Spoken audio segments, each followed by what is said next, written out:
Hello and welcome to our podcast, The Ups and Downs of a Small Business Owner, where we hope to show you exactly what it's like to grow a business.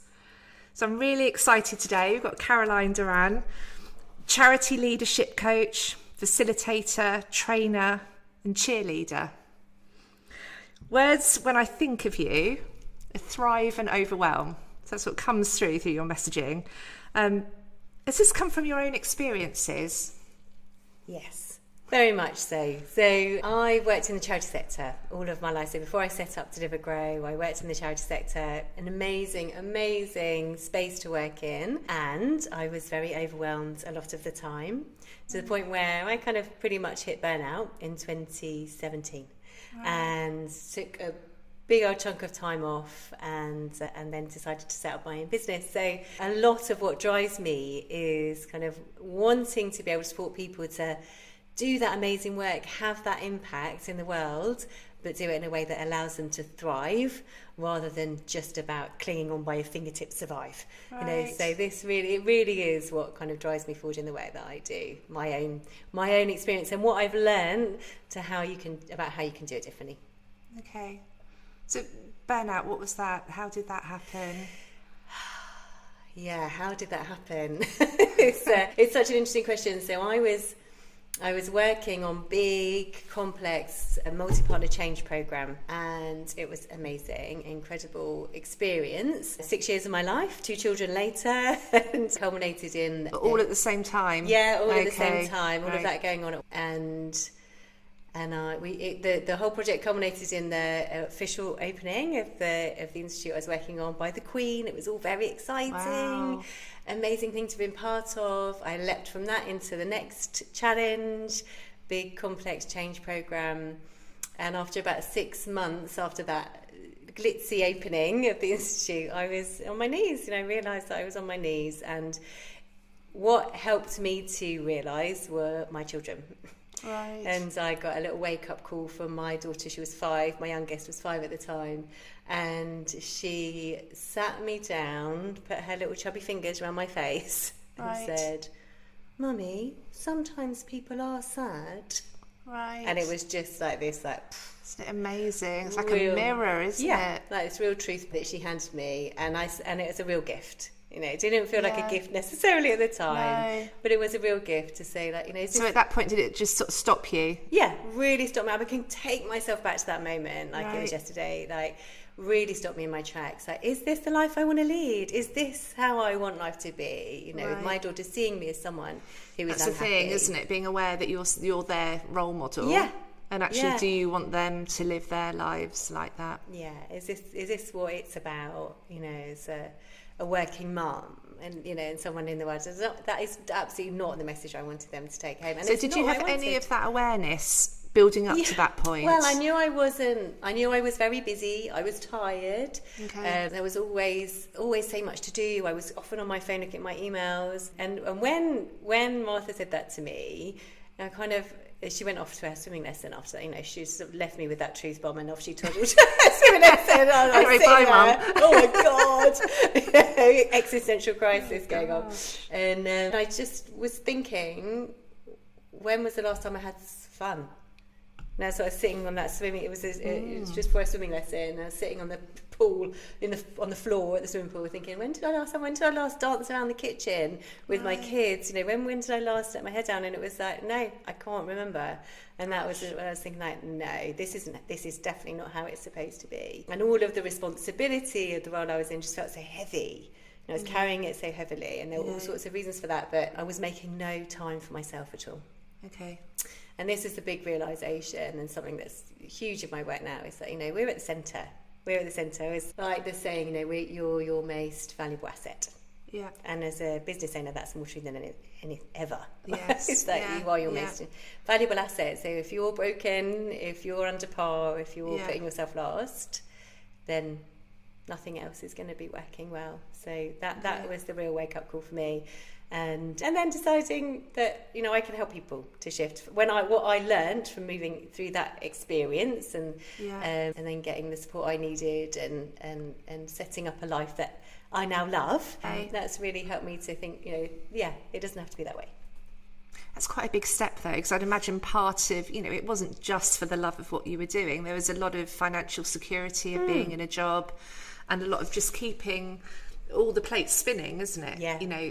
By doing that job, it was enabling you to provide a home life, and there was a personal risk, but there wasn't a financial risk on it. You were quite stable. So to go from that, I guess you then decided, actually, I'm just going to resign. Was that the next step? Yeah, so this was probably a couple of months. That kind of wake-up call came a couple of months before I actually left. I had lots of conversations with my husband about what to do. So could he recognise that in you as well? Yeah, very much. He's like, very much. Okay. So he's kind of like, where have you gone? Like just a bit lost. So do you think that conversation would have happened with your husband if your daughter hadn't have... I wonder. It's difficult, isn't it? I think as an adult, you're not quite as truthful sometimes or open with the truth. Yeah, and there's something about, as you say, of course, the financial stability of a job, but also what we identify as success. Yes. From the outside looking in, my life then would have looked very successful. Yes. Good senior level job, big organisation, lots of responsibility, nice house, kids, the husband, all this stuff that you think, tick, tick, tick. Yes. That's what it was like. So to accept that you're unhappy in that is hard. It's hard to do, because it's like, well, surely this is what it's all about. So I think sort of recognising that there was something not right. It did take that external kind of mirror from my daughter, and yes, I think eventually probably my husband would have said something, because I was just becoming more and more unhappy and more miserable to live with, to be honest. More resentful, more snappy, more all those things that come when we're overwhelmed and kind of close to burnout. But still, to be able to step away from that must have been a really big decision. Yeah, a big decision, which was helped by the organisation I was at the time restructured. Okay. And whilst there was an option for me there, I was like, do you know what, it's time. This is time for me to do something different. All of the signals, all of the signs are like, come on. And the easy, difficult option would have been to stay with what I knew and to kind of be in that familiar, what felt safe. Yeah. But I think I knew I would have broken. But I think, I was close to that point. So I actually felt like a bit of a lifeline. Yeah. So that then sort of almost helped me to make the decision that I was finding difficult to make myself. Yeah. And I think sometimes we need that little nudge, don't we?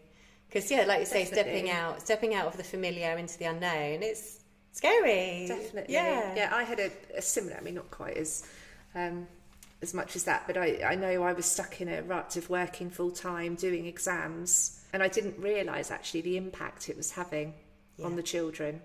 And again, it was my youngest. One day, I'd done an exam that day, and he just said, "Mummy, how did it go?" And I broke down in tears and said, "Oh, I don't think it went well." And he just kind of looked at me and he said, "Mummy, why are you doing this? Please don't do it anymore." Yeah. And then you think, actually, I think you get into a narrative of what you feel is important, or certainly I did. Yeah. And I was just, sort of blindly going down a route. Yeah. Actually, what happens if I don't do that? What actual tangible difference does that make?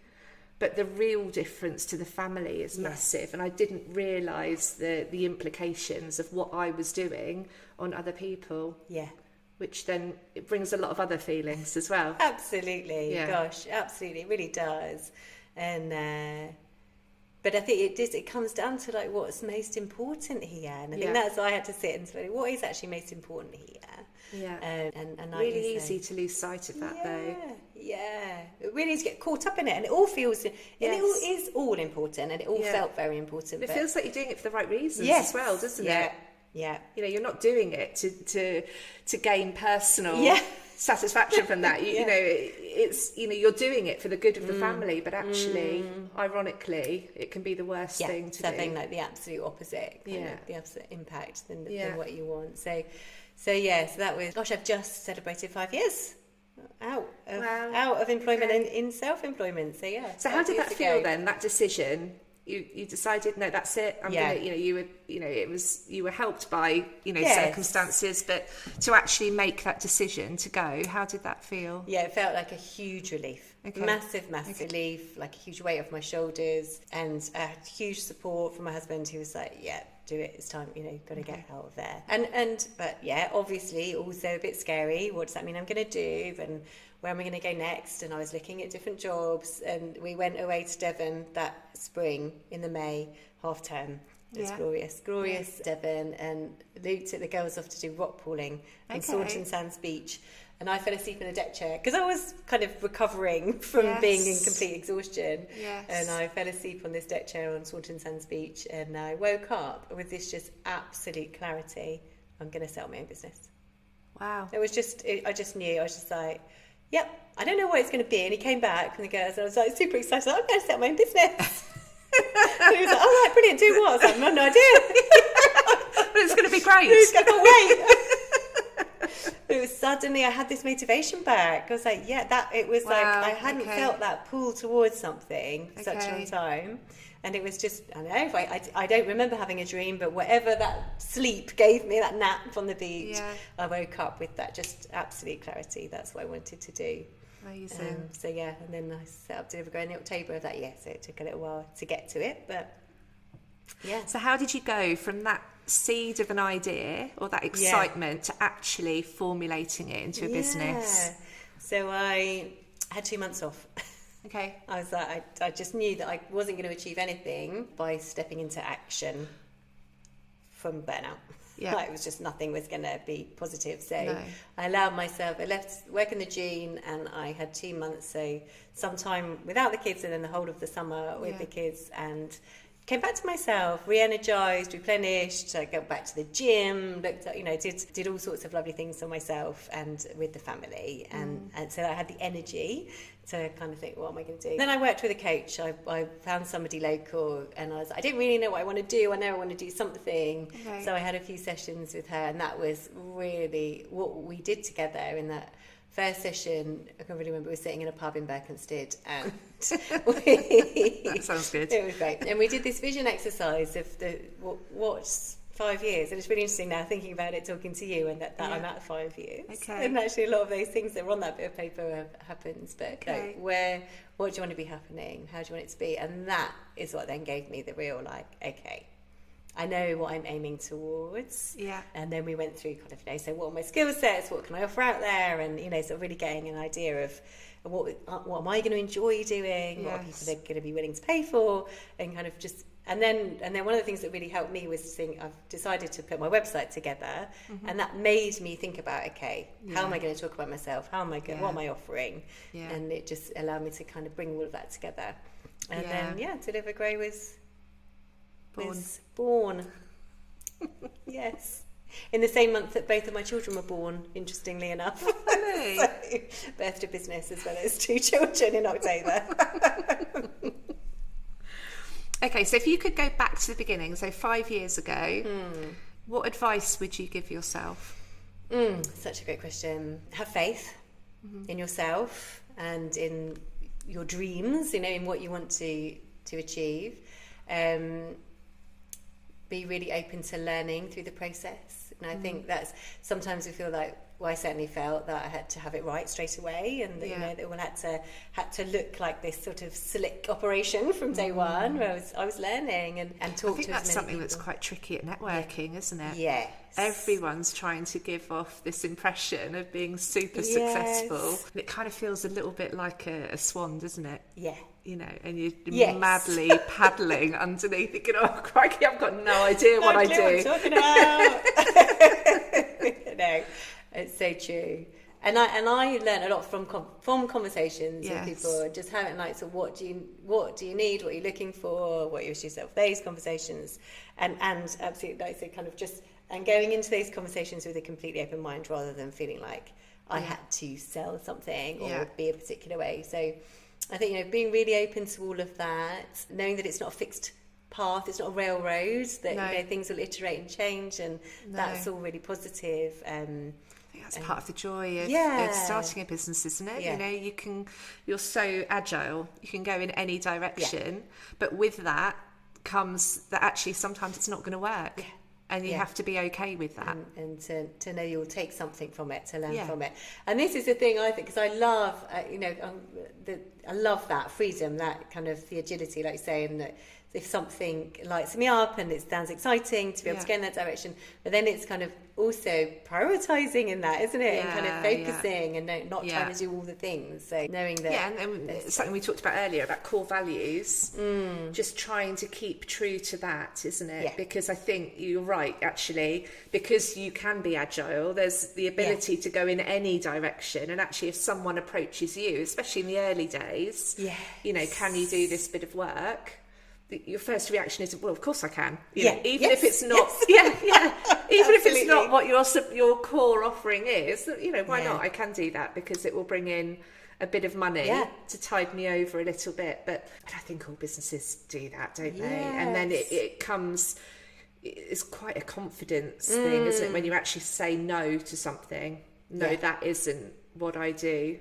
Yeah, and I think it's such a clear message to yourself and to the world at large when you can do that. And actually, it made me think there of another thing I would say to myself back then is to really know your worth and your value and to recognise that value and to charge appropriately for it. Really I think hard it's when it's so service based, hard, isn't it? So hard. Yeah, and it can be so tempting to, and to bring your prices down to think to get the work or whatever. But actually, I think it's so important. I think the best clients I work with are those that understand the value and appreciate the value and are prepared to pay. And then and also, they tend to be the projects or the clients that I enjoy working with most. Yes, where you feel the most valued. Yeah. Part of it, though, is you being able to communicate the value you can give as well, isn't it? That's a really hard thing, I think, at first, isn't it? Yeah, especially when you confidence like to get any clients yet. It's really tough. And this is why I think your network. That's for me. That was the really important starting block. Was to really connect with my network and people who already knew me, knew kind of what I was all about, and So I think my two first pieces of work were through somebody who I'd already worked with, and then somebody who I had worked with who recommended me to somebody who I didn't know. So it was that through that known network that I was able to establish the business. So that continues to be a really important part of kind of where my work comes from. Yeah. So I think that and seeing that as all part of the job, that's all of that, keeping those relationships going, and building new networks, and that's all. I think it took me a while to see that as work. Like if I'm not sitting at my desk at my computer, am I working? So really and it takes I think it takes a long time. It's almost like a snowball, isn't it? To start with, it feels really hard work. You're only talking to quite a small group of people, and then all of a sudden the word starts spreading, and everything just becomes easier. Yes, and I think that, like I said initially about having faith that it will come and that is all working, and those conversations that you're having are bearing fruit, but you just can't always see it. No. So there's something, it does feel like a leap of faith a lot of the time. And so having the confidence and the faith that it's all going in the right direction, really. So did you ever think it wouldn't work? Have there been any down points? All the time. So that's why I say kind of have faith, because it took me a long time to believe, even so I sort of sit here kind of can't quite believe that I'm saying 5 years, that it's been 5 years. And, for the first couple of years, I think I was in fear for a good part of that. What if it all ends tomorrow? And I was being driven by, because I don't want to go back to how it was. So this has got to work. Yeah, it's got to. And if it felt, I can't go back to that, Okay. So it was a real limitation, actually, I think, to me, and the success of my business, and really being able to, like you were saying, say no to things, or really focus my energy where I wanted to in the work that I love most, because, but what if? I have to go back, and I think the shifting that mindset to what am I working towards? What is the life I want for myself and my family? What's the impact I want to have? What's the difference I want to make? Let that drive me forward. I think that's when there was a step change away from that kind of fear-driven, like clinging on. That's how I would kind of summarize those first couple of years. Felt a bit like clinging on. Even though the work was coming through, and if I look at my numbers, they were, you know, they were pretty healthy for those first 2 years, but it didn't feel like that. You know, so. But it definitely felt like a positive move from being employed. Yes. So even though you were kind of clinging on in both environments, it was a different It's very different. So I so much more flexibility and what felt like freedom. Even though I was clinging on, there's a lot of fear. It was, you know, I was able to be much more present for my family, and you know, I was having a lot more fun. Yeah. So my quality of life was transformed. Okay. But yeah, but it wasn't easy running my own business from day one. I definitely wouldn't say that. But the pressure was totally different. And I suppose I felt more in control of it, really. Like, you know, that was on me. Yeah. It was that kind of space and choice. Those things felt really, really important. Yeah. So you think you've got the right work-life balance now? Yeah, it's interesting. Do I think I've got the right balance? And it's the demands on me, the needs of my family are changing because they're, you know, my kids are older, and so I probably have filled up that space with work. And I think, was that a conscious choice? Yeah. Thinking about that, so one of the things I love doing is painting and drawing. Okay. Do I make space for that in my life? No. So why is that? So I think there's definitely more I could be doing to get you know, a full rounded balance. But my stress levels are low, definitely, and you know, my quality of life is good. Okay. So I think balance from that perspective is right. But yeah, I think it's really difficult as well when you work for yourself and you do work that you love. Yeah, it's very easy for it to take over. So it's a totally different reason for it becoming all-encompassing. But you know, I really enjoy what I do. So, and that's the difference, isn't it? Yeah. I think it doesn't feel so much like work. Yeah. And the benefits are all yours. Yeah, that's a big thing. And I get energy from it. You know, I work with clients and I come away energized. So it's not, whereas work was very depleting in the past and I would have to kind of recover. This, it feels very different. But yeah, you've got me thinking now. I think there is more balance. There's always more balance. More balance. So 5 years ago you started, when you wrote down those notes in the pub. Yeah. Are they achieved? Have you actually achieved what you set out to at the start? Yeah, pretty much. I'm thinking it's so funny actually thinking about because it was all about family. So we were in our home. I could really see this bit of paper because it was all drawn. You know, we did a little drawing exercise. And we'd done a loft conversion. We did that 2 years ago. Yeah. We had got a dog, he's 4. And we were spending a lot of time outdoors in nature, which is what we do, it's how we spend our downtime and holidays. And we were together and happy and joyful, you know, lots of fun. So it was all about that, the feel of life. And the things that I wanted to, you know, kind of have in life, we've got. So and it was about, I think in my 5-year plan I might have written a book. Haven't done that yet. Okay. That's still on the plan. But yeah, doing work that I was really loving, having some visibility, you know, being out there, kind of having a voice, not being afraid to be visible, because that was a big hurdle for me. Yeah. Like, as you don't have to do when you're an employee as much. No. Not in lots of roles anyway. So getting over the fear of being out there, being visible, and sort of talking about what I do and how I can help. So I think a lot of that has been achieved. What a success story. Yeah. To look back on it, 5 years though. Yeah. Incredible. How many people can say that? Yeah, it's so interesting, isn't it? And I think reflecting on it with you here, it's just really making me think how important it is to just stop and pause and recognise that, right? So look at, so this is exactly what I wanted 5 years ago. You have no idea how it's going to go, do you? No. It feels like a bit of a pipe dream, doesn't it, as well? Yeah, absolutely. I'll put it down, but really, is that going to happen? Yeah, exactly. Amazing. And it's so tempting to always be looking ahead to the next 5 years, right? And what am I going to do and how? Yeah, well, that was my next question. So it sounds like, you know, the perfect life that you've got now. So what motivates you to keep going? And what is the next, you know, what are the next things that you want to achieve? It's such a great question. So for me, it's all about the impact that my work has, so that I'm having a positive impact on the world, and that can sometimes feel a bit overwhelming. It's like, it's big. So I know there's this sort of big vision that I have. So what is that vision? So to help create a world where all of us can show up as we are and thrive. Okay. So that we, it's an inclusive environments where we can truly thrive. So we can all be the best versions of ourselves. Yeah.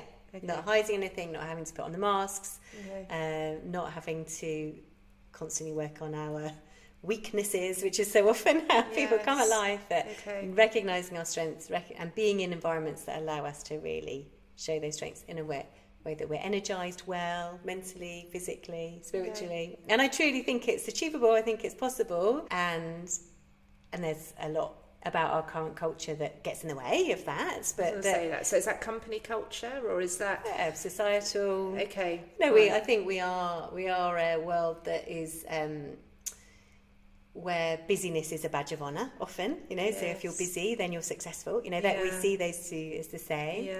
I was saying to you, I had a bit of a good lesson in my own kind of teachings when I had COVID recently, and really feeling this, like, I can't get out of bed and do my work, and feeling guilt, and it's like, it's kind of really difficult to stop.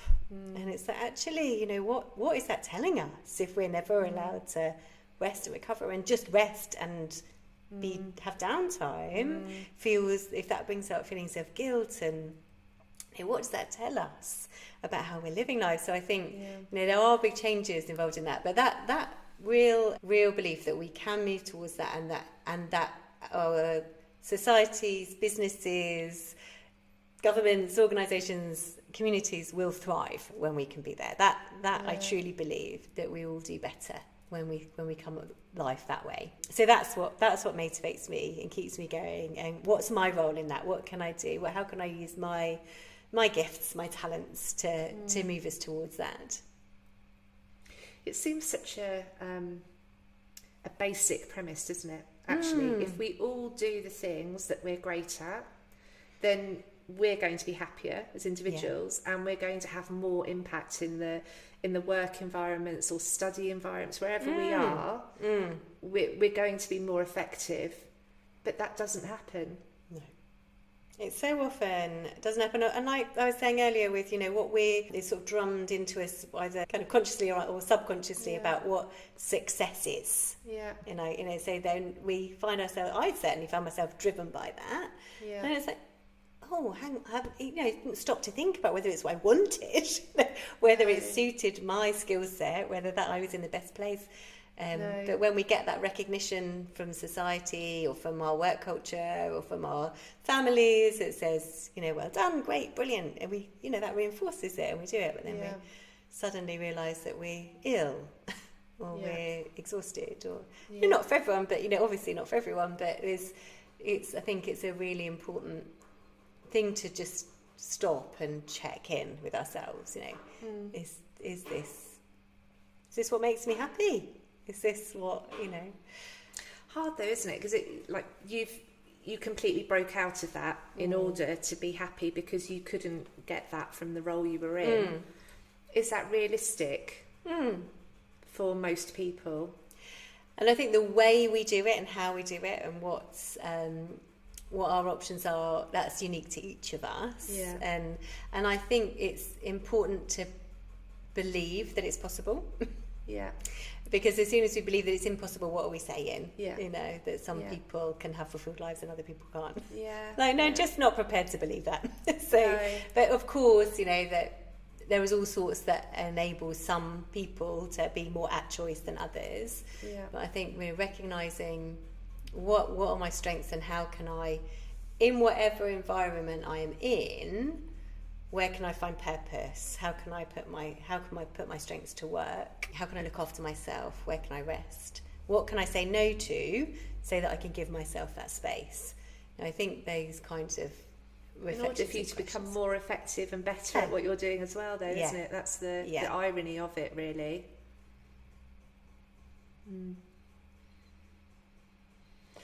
Okay, so a change of tack. Yeah. Who's had the biggest influence in your life? Who's had the biggest influence?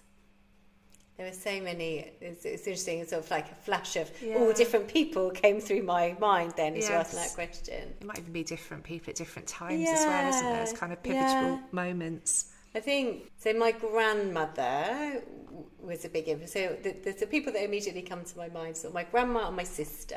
So my grandma was had she been born a few decades later, she would have absolutely been a career woman. Would have been gone to university, all of these things. But as it was, born in whenever she was born, 1920s, whatever. When she got married, she stopped work, and that was that. But she helped me to see my own kind of capabilities, I suppose. So she really believed in me and kind of helped me to see that, you can be a powerful woman, I think. Even though she was, what we'd call a housewife, I suppose. But the attitude that she sort of brought to life, I think, really allowed me to see that. I think anyone that really believes in you has such a fundamental impact, don't they? When they can see things in you that you can't necessarily see yourself. That's amazing. Really, really powerful. And my sister, she's 8 years older than me, so I've always really looked up to her when I was growing up. And she's kind of she's really fierce, my sister, in her beliefs and what's right and wrong. She's really clear about it, and so I saw in her someone who could stand up for what was right.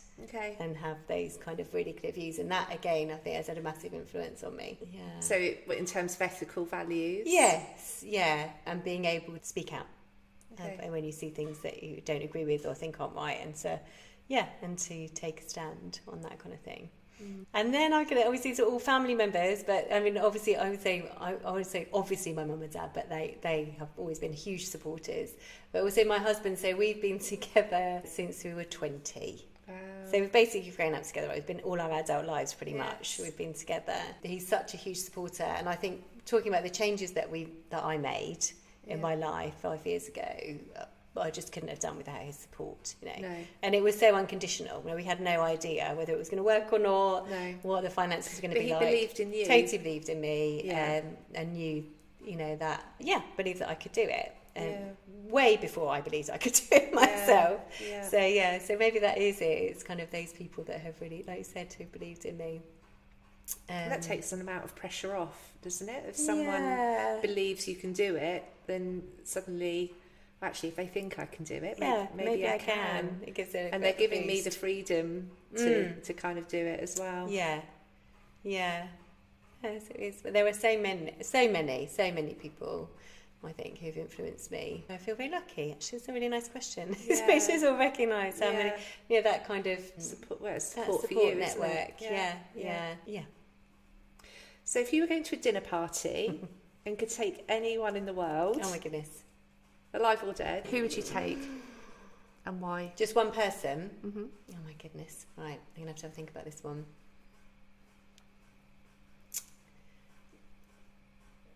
I think I'm going to say Michelle Obama.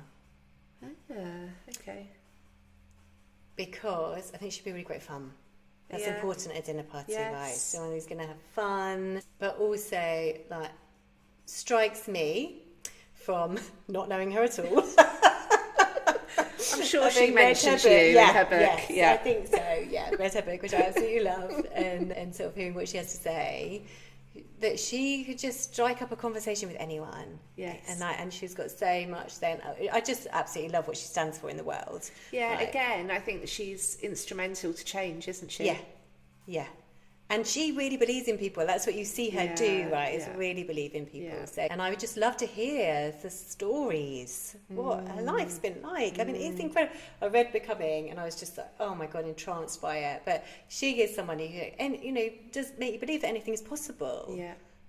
Really, she's an incredible woman. So I'd love to have a chat with her, and I think you'd have a real good laugh as well. Yeah. I think that phrase, though, anything is possible. If you just have that as a mantra running, then suddenly everything's a yes, isn't it? Anything that you think about, why not?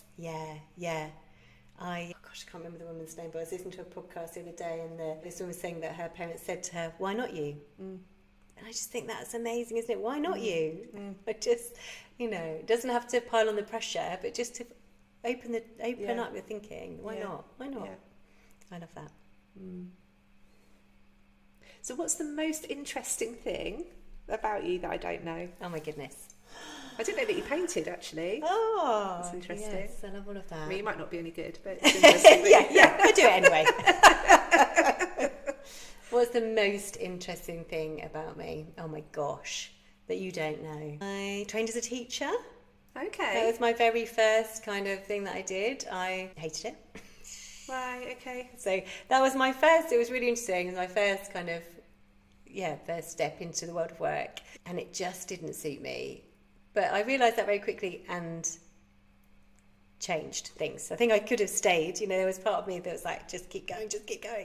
So is that a lifelong thing, though? You always thought you were going to be a teacher? No. Or kind of a last minute? No, I always, when I was a sort of teenager, I always volunteered with young people with learning disabilities. That was something that I did from when I was about 14 right through university. So that's what sort of drew me into teaching. Okay. Because I did a business studies degree, then there was a certain route and teacher training that I had to do that didn't really take me down the path I wanted to go down. So I ended up doing something. It was a real lesson to me. I was reflecting on this recently, that there was this decision point, and I kind of was like, well, I'm going to do it anyway. But it wasn't what I truly wanted. And I think when I look back now, I would have taken a different path. But I learned a huge amount from that experience. Yeah. Also, and then knowing that when it wasn't right for me, I was able to say no. Yeah. And do something different. I mean, that's almost the most important bit, because you might have thought, actually, I've invested so much time and energy into this. I've got to try and make this work. But in preparing for that, one of the things I did to kind of get me in a classroom and see what it was like is I taught English in Mexico for 2 months. So that was another thing you probably didn't know about. It was a school of 7,000 children. It was the most incredible experience. Wow. I've never done anything like it. And it was amazing, and I met some really, really lovely kids there. And I love working with young people. I still do. I think they're sort of just inspiring. The way a lot of young people come at life and the world. I think they can really inspire us. So I really enjoyed it. It was my hairy moment. One hairy moment was when a boy came into the class with a mini blowtorch that he was playing with, and I just ouch. And he did. That could have been quite a cool science experiment. That doesn't feel okay. Me, I was about 22 or something. I was like, oh. I mustered all of my authority that I could find. So I think I probably know what you're going to say to this one. But when you... So through your work, through Deliver Grow, what would you like to leave behind? What would be your lasting business legacy? I think it would be that people have this ability to thrive, that they know that they can thrive and deliver impact,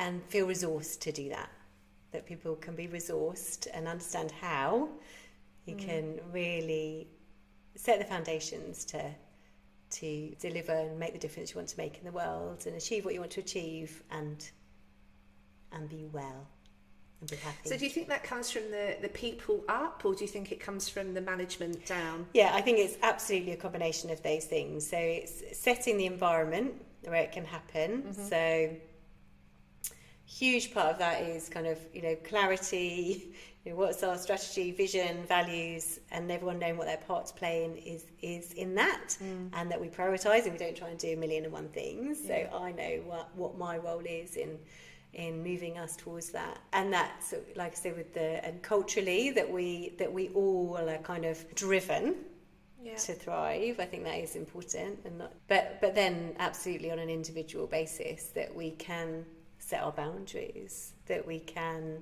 prioritise our health and well-being, that we can bring in the support that we need and ask for help. You know, all these things that are so essential, that so often so many people that I work with are so generous and want to help so much that they're just giving constantly, giving, and absolutely forget that they're at the centre of it. So I think for me, from an individual perspective, that we understand that we're at the centre that we are at the centre.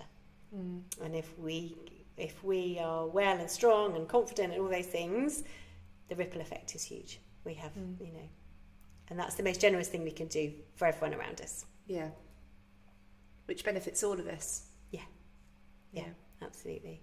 And I think about how I was showing up as a mum when I was exhausted and burnt out, and it was not how I wanted to be as a mother. You know, snappy and not present, and you know, and I'm not saying that, I don't say that to beat myself up, but actually, you know, I thought I was doing the right thing by, you know, giving all of my energy and effort out in these different ways. And it's like actually, you know, we can feel that spending time on ourselves and looking after ourselves is selfish, but I do think it is the opposite. Yeah. Because then people get the best of us. Yeah, I think that's true. And they can tell, you know, they can tell are you happy. Yeah. And actually, what sometimes is downplayed is the impact it has on them as well. So actually, if you're constantly stressed or unhappy, it makes the whole environment stressed and unhappy, doesn't it? Yeah, it has an impact on everyone. And the impact of stress on our health is mind-boggling. Like the direct impact on our physical health. Yeah. So it's like, it's just, you know, I think, I can't remember, it's the World Health Organization, you know, it's the epidemic of the 21st century is stress. It's huge. So, and I think there's a big awareness of it, but I don't, you know, that hasn't done much to help solve it. Actually shifting it. Yeah. Because it's become normal. Yes. To be stressed. It's kind of become normal. So it takes something quite significant to shift us out of it. And it will be a wake up call. For so many of us, it's a wake up call. Like I might be a health scare, you know, or something that happens in life, and you know, it would be. My hope is that we can get to that place without the wake up call. Without getting to that breaking just point. know we're worth it already. Yeah. And finally, what will be your biggest success that you haven't yet achieved? Oh my goodness. I really want to write that book. Okay. So what would the book be about that then? Would be my biggest success. I don't know. I think it would be about what we've been talking about a lot today. You know, how to thrive and what it takes to thrive. Something about that probably. You know, because I do feel so passionate about that. Yeah. Maybe it will be submitting a painting to an exhibition. That's always on my list. I'll definitely come along to that. Yeah. Well, thank you, Caroline. It's a really interesting conversation. I've really enjoyed it. Thank you for sharing that. Yeah, thank you. Today. It's been a really great conversation. Yeah. If you've enjoyed listening to our podcast, then please like and follow and make sure to tag us on social media. Until next time.